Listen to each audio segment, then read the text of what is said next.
मैंने सुना था कि मुर्शिद की महफिल को मुर्शिद ही सजाते हैं और आते हैं वही जिनको सरकार बुलाते हैं।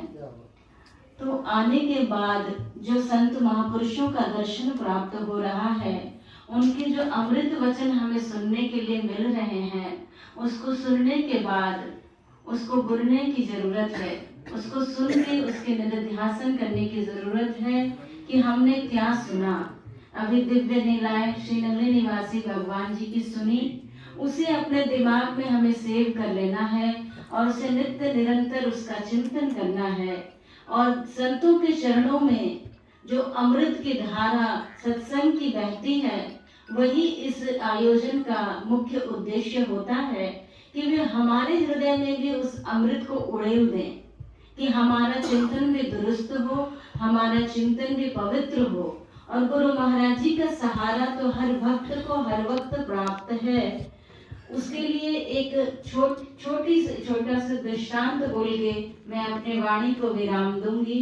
एक गुरु भक्त थे जो कि अपने गुरु आश्रम नित्य जाते थे। उन्हें अपने गुरु महाराज जी से बहुत प्रेम था और उनके प्रति ही उनका अत्यधिक लगाव था। वे सभी देवी देवता को ही अपने गुरु महाराज जी में देखा करते थे। तो जब वे चला करते थे तो उन्हें दिखता था कि उनके 2 पद चिन्ह बनते हैं और साथ में 2 पद चिन्ह और बन रहे हैं, फुट स्टेप्स।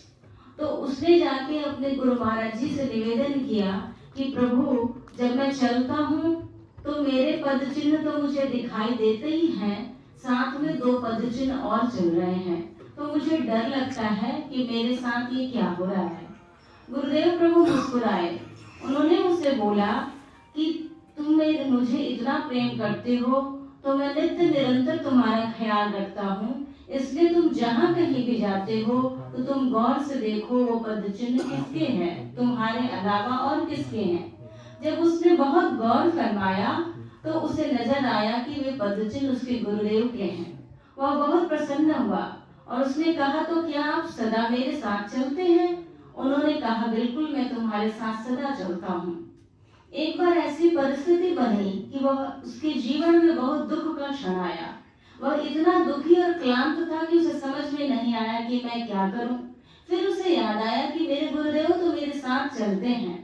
उसने फिर पद चिन्हों की तरफ देखा तो वह हैरान हो गया कि इस बार जो 4 पद चिन्ह बना करते थे, इस बार तो सिर्फ 2 हैं। वह रोने लगा कि हाय राम, ऐसी क्या मुझसे गलती हो गई कि गुरुदेव ने मेरा साथ छोड़ दिया। अभी तो 2 ही पद चिन्ह बन रहे हैं जहाँ 4 बना करते थे।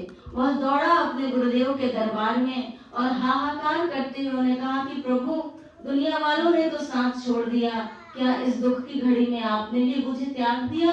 जब वह बहुत रोने लगा तो गुरुदेव ने कहा कि अरे, जो पद चिन्ह बन रहे हैं उन्हें गौर से तू देख। तो वह जब देखने लगा तो वह पद चिन्ह उसके गुरुदेव के थे।